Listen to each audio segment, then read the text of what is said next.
આવતીકાલે દલિત સમાજનું મહાસંમેલન યોજાવાનું છે ત્યારે આપણી સાથે સંજય સોલંકીના પિતા રાજુ સોલંકી જોડાયા છે। આપણે તેની સાથે ચર્ચા કરીશું કે કાલે જે મહાસંમેલન યોજાવાનું છે તેમાં કયા પ્રકારની તેમની તૈયારીઓ છે ગણેશ ગોંડલ વિરુદ્ધ।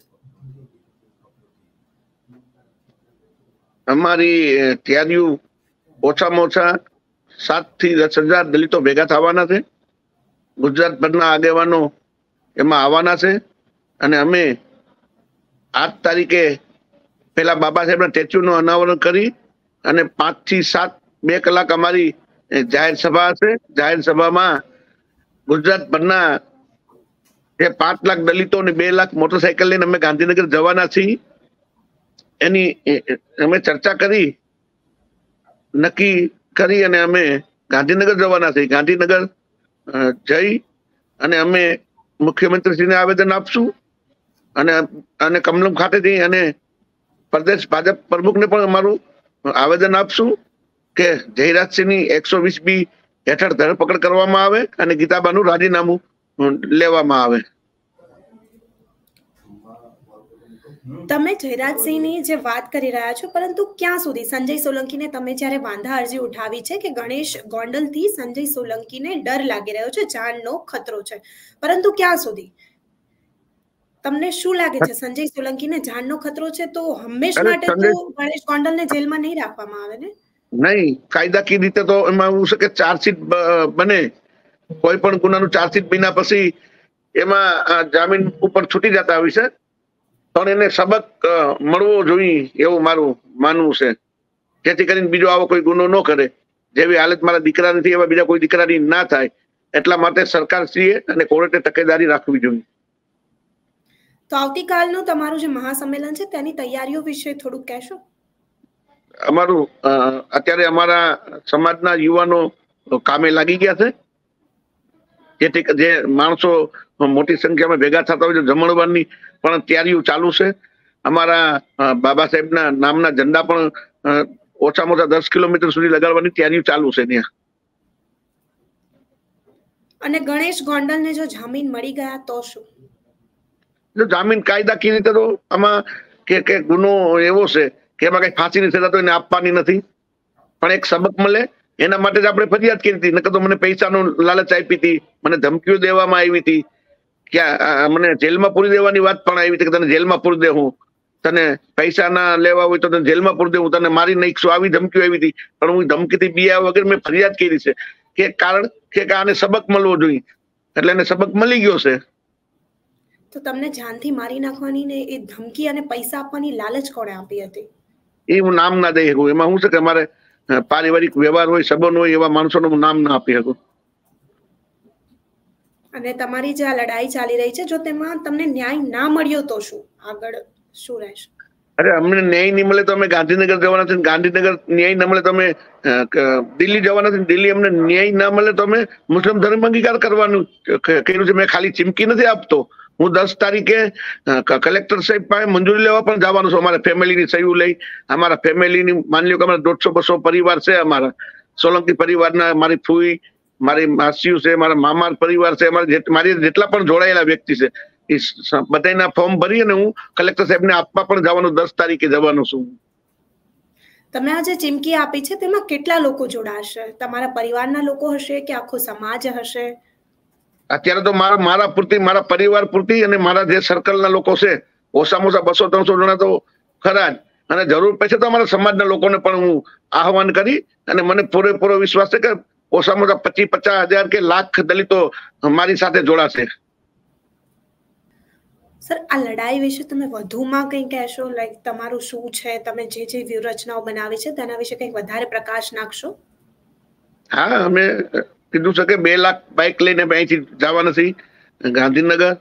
જેમ કે માની લો કે અહીંથી ગણેશ ગોંડલ જયારે જુનાગઢમાં પહેલી વખત જયારે ઝઘડો થયો 11-11:15 વાગે હું ગયો ને સમજાવીને જવા દીધા, એટલે ગણેશ ગોંડલ જઈ એના બાપા આવીને વાત કરે છે કે આવું થયું હતું અને અમારી 4-વ્હીલની ચાવી કાઢી લીધેલ હતી અને મેં અપાવી દીધી। તો જયરાજસિંહે ચોક્કસપણે એના દીકરાને મદદ કરી છે કે આપણી જે 4-વ્હીલની ચાવી અને એ પાછો દલિતનો દીકરો કાપતો હતો ને આપણે એને ઉપાડી આવવો જોઈએ, એટલે જયરાજસિંહના કહેવાથી ગણેશ ગોંડલ ને એના માણસો મારા છોકરાને ઉપાડી ગયા. એટલે જ હું કહું છું કે 120 બી ની જયરાજસિંહની પણ ધરપકડ થવી જોઈએ.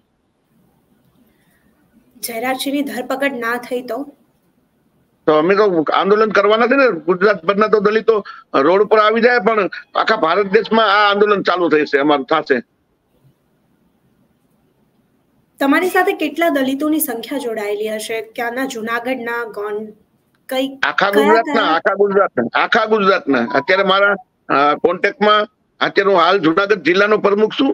એક ચર્ચા એવી પણ હાલે છે કે આખા સૌરાષ્ટ્રના જે નજીકના જિલ્લાઓ છે, અમારા 10 કે 15 જિલ્લા, એનો મને પ્રમુખ બનાવવાની ચર્ચા પણ અમારા સમાજના લોકો કરી રહ્યા છે.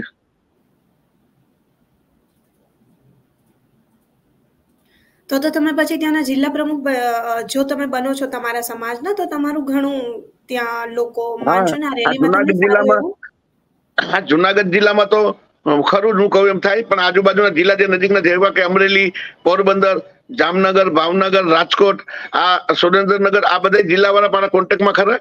અને હાલ છેલ્લા 2-4 દિવસથી એવી પણ પ્રક્રિયા ચાલુ છે કે આખા સૌરાષ્ટ્રના પ્રમુખ બનાવવાની મને ચર્ચા ચાલી રહી છે કે આખા સૌરાષ્ટ્રના રાજુભાઈને પ્રમુખ બનાવવા. અને સૌરાષ્ટ્રના તો ઠીક છે, પણ ગુજરાતના લોકો પણ મારી પાસે સાથે જોડાયેલા છે. ગુજરાતનો પણ કદાચ મને પ્રમુખ બનાવે આખા સમાજનું, એવી પણ એક ચર્ચા ચાલી રહી છે.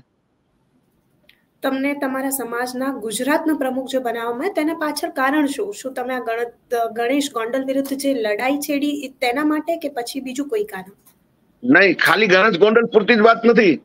છેલ્લા 24 કે 25 વર્ષમાં ગુજરાતમાં ભારતીય જનતા પાર્ટીની સરકાર આવી ત્યારથી ઓછામાં ઓછા 5000 SC/ST સમાજ ઉપર 5000 લોકો પર જે અત્યાચાર થયા છે, એ અત્યાચારને ધ્યાને રાખી અને મને લીડરતાના હિસાબે મારી જે લીડરતા છે ને, મારામાં કોઈ એવી ખામી નથી. હું કોઈ એવા ખોટા કામ નથી કરતો પહેલેથી. પહેલા હું મજૂરી કરતો હતો, અત્યારે હું બાંધકામનું કામ કરું છું. મોટી મોટી બિલ્ડિંગ પાડવાની અને મકાન બનાવવાનું કામ કરું છું. મને કોઈ જાતનું વ્યસન, ચા પણ મારી 49 વર્ષની ઉંમર છે, મેં ચા પણ નથી પીધી. બીડી, પાન, માવો કે દારૂ નું વ્યસન પણ મને નથી. પરંતુ સર, ચર્ચાઓ એવી છે કે તમારા ઉપર પણ કેસો ચાલી રહ્યા છે. મારી ઉપર કેસ હોય, કેસ કેવા હોય કે સરકાર, અમે જયારે આવેદન પત્ર દેવા જતા હોય સમાજના, અને જાહેરનામું સરકાર પાડતા હોય તો જાહેરનામાનું ઉલ્લંઘન કરીને અમે જતા હોય, અને બીજા કોઈ એવા ગુના હોય, કોઈ મને મારવા આવે તો મારી માહિતી તો ન ખવાય ને, મારે એનો જવાબ દેવો પડતો હોય, તો હું એવી ખોટા હાથી ફરિયાદો થતી હોય અમારી ઉપર. અમે જાહેર જીવનના માણસો છીએ, એટલે ક્યાંક ને ક્યાંક અમને દબાવવા માટે ફરિયાદો થતી હોય.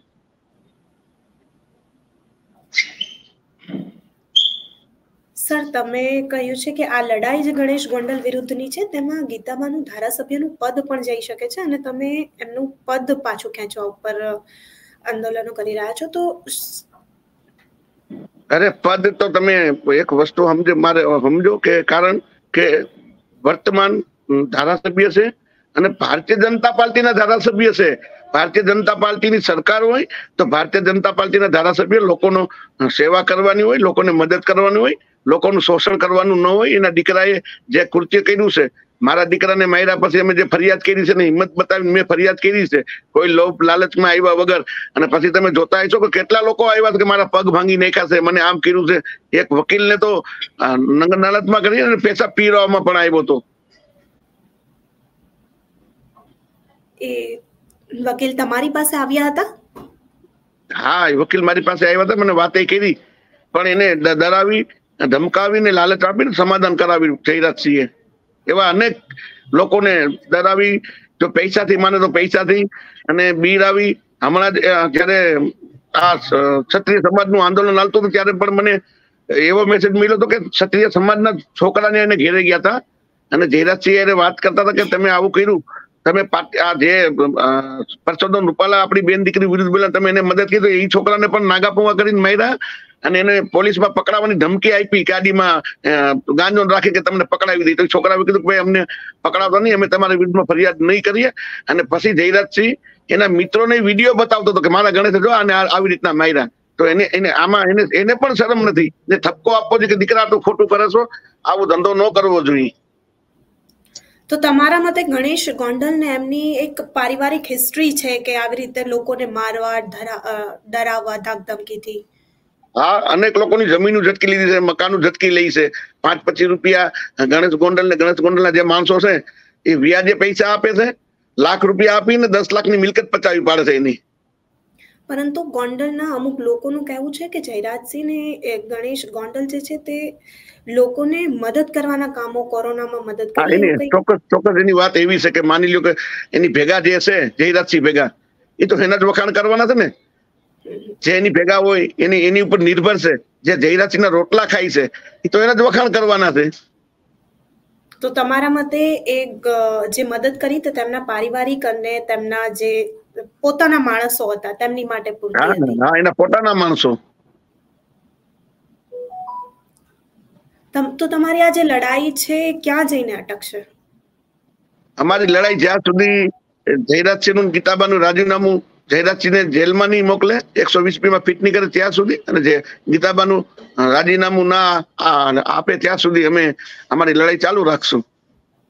જો આ કેસમાં ચાર્જશીટ જે છે તે પણ દાખલ નથી થઈ, ત્યારે શું કહેશો તમે? ચાર્જશીટને તો 90 દિવસનો ટાઈમ હોય. અમુક માની લો કે SC/ST જે એટ્રોસિટી એક્ટ મુજબનો ગુનો દાખલ થાય 60 દિવસમાં હોય, અને 90 દિવસની મુદત હોય એની ચાર્જશીટ માટેની. કોઈ VIP માણસ હોય તો પોલીસ વહેલું કરી નાખે 45 દિવસમાં કે 60 દિવસમાં. કોઈ નબળો હોય તો 90 દિવસે કરતી હોય છે પોલીસ. તો શું ગણેશ ગોંડલ આ કેસમાં નિર્દોષ છૂટે છે, અથવા જો સજાઈ બી કેસ ચાલુ હોય અને છૂટે છે તો શું સંજય સોલંકીને હજુ પણ તમારા દીકરાને એનો ડર રહેશે ખરો? હા, મારો દીકરો અત્યારે ભયમાં છે, વાર આત્મહત્યા કરવાનું વિચારે છે. અમે રોજ એને બેહીને સમજાવ્યું છે કે બેટા આવું તો થતું હોય, એને હિંમત હારવાની ન હોય, પણ મારી ઉપર જે થયું છે મને જીવવા જેવું નથી લાગતું. પણ અમે એને સમજાવીએ છીએ કે તારો દીકરો છે, તારી પત્ની છે, એનું શું થાય, તો આવા નબળા વિચાર ના કર બેટા. તો તમારી આટલી જોરો શોરોથી જે લડાઈ ચાલી રહી છે, અંતે તમે એડી ચોટીનું જોર લગાવ્યો છે, અને જો અંતે તમને ન્યાય ના મળ્યો સરકાર તરફથી તો શું તમારો આગળની રણનીતિ રહેશે? ન્યાય તો 100% અમને મળશે, અમને વિશ્વાસ છે. આ દેશના કાનૂન ન્યાય ઉપર વિશ્વાસ છે મને પૂરેપૂરો, કે ન્યાય કે ગણેશ ગોંડલે ખોટું કર્યું છે એના પુરાવા પણ છે પોલીસ પાસે. અહીંયા જુનાગઢમાં જે CC કેમેરાના ફૂટેજ કાઢેલા ટોલ નાકાના છે, અને એની જે માર્કેટિંગ યાર્ડમાં મારા દીકરાને લઈ ગયા હતા, મારો દીકરો જે જગ્યાએ લઈ ગયા ત્યાં મારો દીકરો ટોલ નાકા સુધી ગયો છે, એટલો બિયાણો કે મારે ત્યાં જવું નથી. પોલીસની હાજરીમાં પણ મને મારી નાખે એવી બીક છે. એને એમનો એટલો દબદબો છે કે પોલીસની હાજરીમાં પણ તમારા દીકરાને મારી શકે? એવા કેટલાયને માર્યા છે. મારા દીકરાને શું પોલીસની હાજરીમાં દીકરો છે? હા, કેટલાઓને માર્યા છે ગોંડલની બજારમાં. તમે જોયું છે કે એક ભાઈ કોળી સમાજના હતા, એને તો માર્યો બિચારાને ગાડી પાર્ક કરવાની બાબતમાં.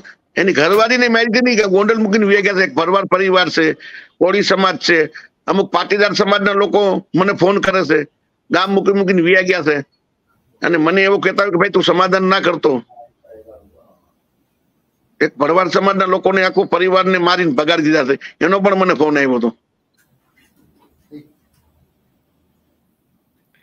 શું આ લડાઈમાં તમને ન્યાય નથી મળતો તો આગળ તમારી રણનીતિ કયા પ્રકારની? જે રીતે તમે હમણાં ચીમકી આપતો એક વિડીયો જે સરકાર વિરુદ્ધ વાયરલ કર્યો છે, સોશિયલ મીડિયામાં ખૂબ વાયરલ થઈ રહ્યો છે, લોકમુખે ખૂબ જ ચર્ચાઈ રહ્યો છે, તેના વિશે શું કહેશો? બસ મેં તમને કીધું તો ખરા કે અમને ન્યાય નહીં મળે તો ભારતભરના દલિતો રોડ ઉપર આવી જશે.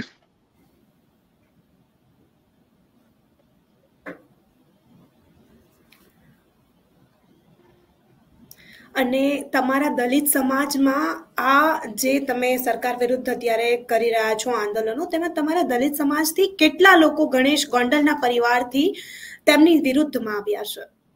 બધાય નો સ્ટોપ દલિત સમાજ. આખો દલિત સમાજ? આખો સમાજ. મારો ખાલી દલિત સમાજ નહીં, પણ આદિવાસી પણ અમારી સાથે છે. આદિવાસી સમાજ પણ અમારી જોડે છે, અને અમે હવે જવાના છે એમાં આદિવાસી સમાજ પણ જોડાવાના છે. તો આવતીકાલે તમારું મહાસંમેલન છે, તો જોવાનું રહેશે કે આ જે તમારા દલિત સમાજના મહાસંમેલનમાં કેટલા વળાંકો આવે છે. ગણેશ ગોંડલના કેસમાં હવે શું નવો વળાંક આવે છે? ગણેશ ગોંડલના જ્યારે 16 તારીખે અમે જવાના, મેં તમને પહેલા કીધું કે અમે સોગંદનામું રજૂ કરશું, છતાં આ તો કાનૂની કાર્યવાહી છે. ક્યાંક ને ક્યાંક આરોપી બચી પણ જતા હોય છે, અને ક્યાંક ફસાઈ પણ જતા હોય છે. સંજયભાઈ, અમારી સાથે જોડાવા બદલ આપનો ખૂબ ખૂબ આભાર. તો હવે જોવાનું રહેશે કે ગણેશ ગોંડલના આ કેસમાં હવે ગણેશ ગોંડલના કેસમાં ગોંડલની રાજનીતિમાં જે ગરમાવો ચાલી રહ્યો છે તેમાં શું નવા વળાંકો આવે છે, સંજય સોલંકીને ન્યાય મળે છે કે નહીં, કેમ દલિત સમાજ જે રોડ ઉપર આવ્યો છે તેમને ન્યાય મળે છે કે કેમ.